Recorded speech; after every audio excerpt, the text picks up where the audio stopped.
Just 30 minutes south of Wrightsville is Kure Beach, named after the Kure family who settled here in the 1800s. For the longest time, the biggest thing here was the Kure Beach fishing pier, which was built in 1923 and then rebuilt multiple times again after hurricanes.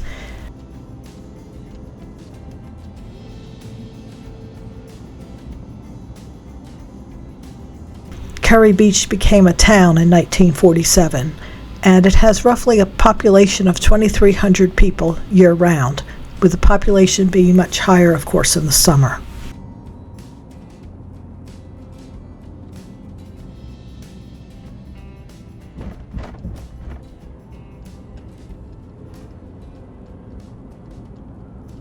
We'll be exploring this area just south of Kure Beach.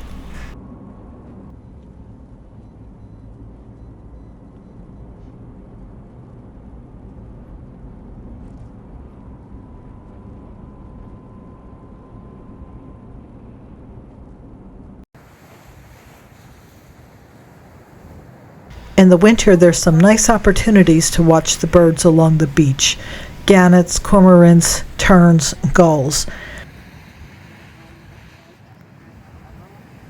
But one of the most visited places is just on the other side of these trees, and that's Fort Fisher.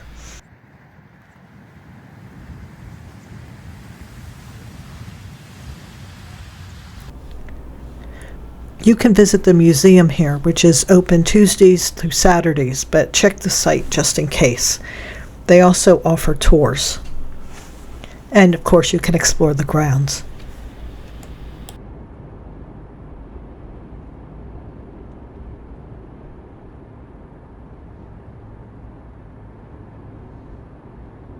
During the Civil War, the role of this fort was to keep the port of Wilmington open so that Confederate blockade runners could bring in supplies to support the armies that were further inland. Fort Fisher was breached by a large assault in January 1865.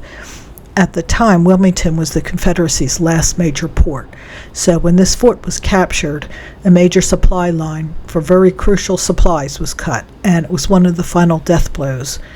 It hastened the Confederate surrender. The war ended just months later in April 1865.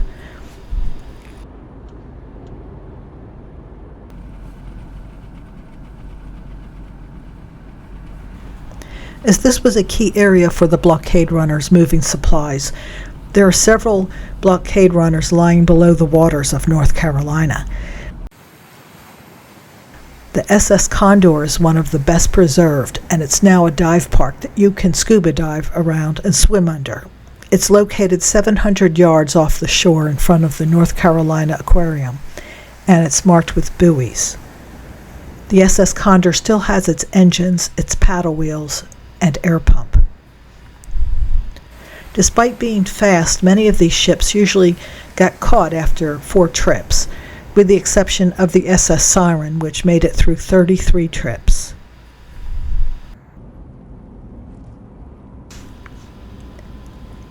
Just down the road from Fort Fisher is the Fort Fisher State Recreation Area.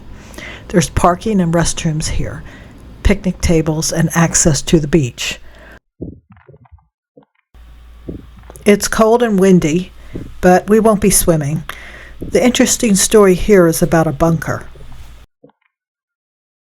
During World War II, there were bunkers built in this area, and one of these bunkers is in a marshy area along Basin Trail, and is the subject of a mystery. If you hike the 2.2-mile round-trip trail to this bunker, you'll find a marker about a hermit, Robert E. Harrell, who lived here for 17 years. Harrell divorced his wife in 1955, left his home in Morgantown, North Carolina, and hitchhiked to Fort Fisher. He lived in a tent near Fort Fisher for a short while and then moved into this bunker. He fished and caught food in the marshes, and he had a little garden. You might think he was very lonely, but quite the contrary. Over the years, thousands of people came to visit him out at this bunker, and he became one of the largest tourist attractions in North Carolina. He enjoyed chatting with guests, and he liked to talk about his philosophy. They would pay a small fee to take photos of him, and he had a cup outside his bunker that people would drop coins into. Not everyone was nice, though. There were land developers and a few drunks who tried to evict him. He was once kidnapped and robbed. He lived here for 17 years until one day in June 1972 he was found dead in the bunker. His death was reported as a heart attack, but no autopsy was performed. One person taking photographs said that it appeared as though he had some shell scrapings on his face and chest, and the coat that he wore when he slept was covered with sand. Fishermen reported that he had seen 3 men speeding away in a car around that time. Robert Harrell is buried at Federal Point Cemetery. If you hike to the bunker in the summer, take bug spray. There are 3 aquariums that are part of the North Carolina Aquarium system, and one of them is right here in Kure Beach. It's just a short distance from the fort. The other 2 are at Roanoke Island and Pine Knoll Shores. You'll see some amazing sea life here, but the star resident is Luna, a rare albino alligator, and you'll have to come and see her for yourself. It's close to Fort Fisher, and tickets are $12 to $13. Just a mile south of Fort Fisher is Federal Point. This is a great spot for hiking, boating, and birding, and today there are some people parasailing here as well.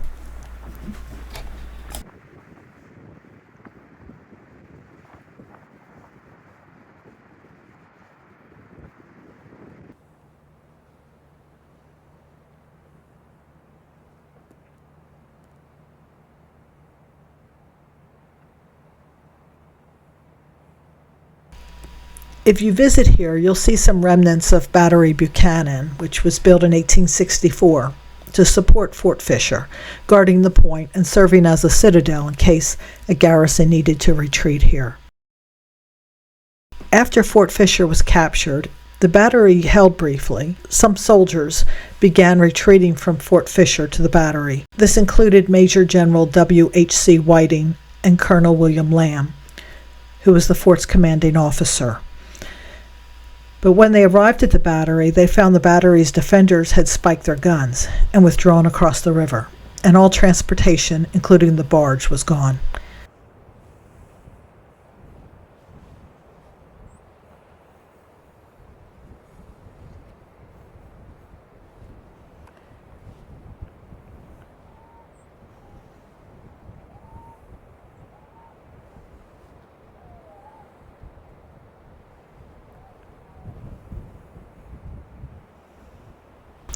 Between 1875 and 1881, the U.S. Army Corps of Engineers built a dam to protect the main shipping channel to Wilmington. The channel had been experiencing reduced water flow. The dam is still here today, but there has been some debate. Some people think the dam should be removed to restore the natural tidal flow, and others think that the dam helps protect against shoreline erosion.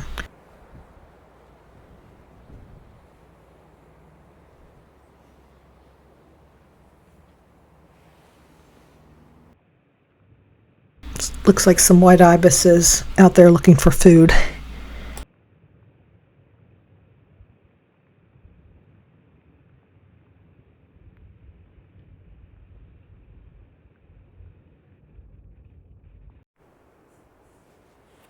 Lots of easy paths.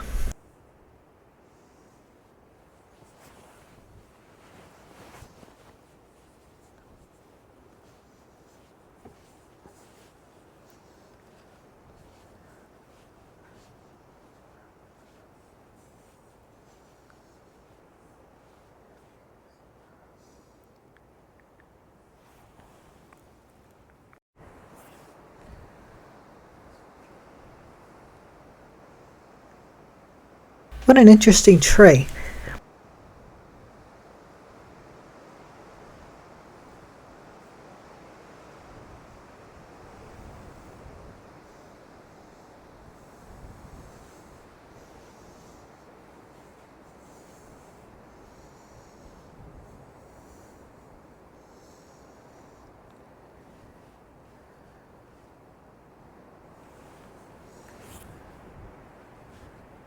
I wonder what that orange thing is. Oh, it's a tripod. It's a tripod for a GoPro, it looks like.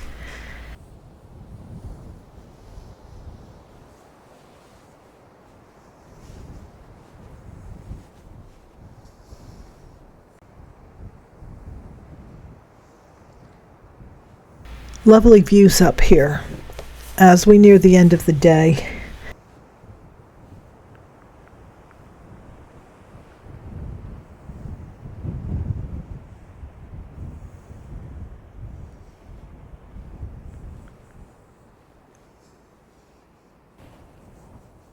And there's this mailbox.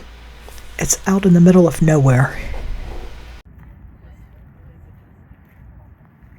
Now there's also a ferry here that goes across the Cape Fear River to Southport.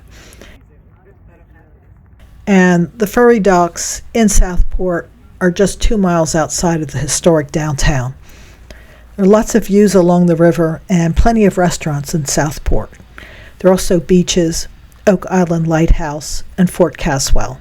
It's a 30-minute trip.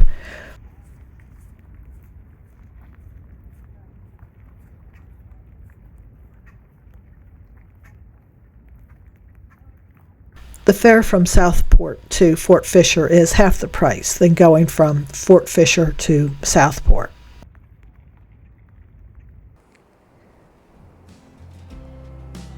I hope you'll get a chance to explore here sometime.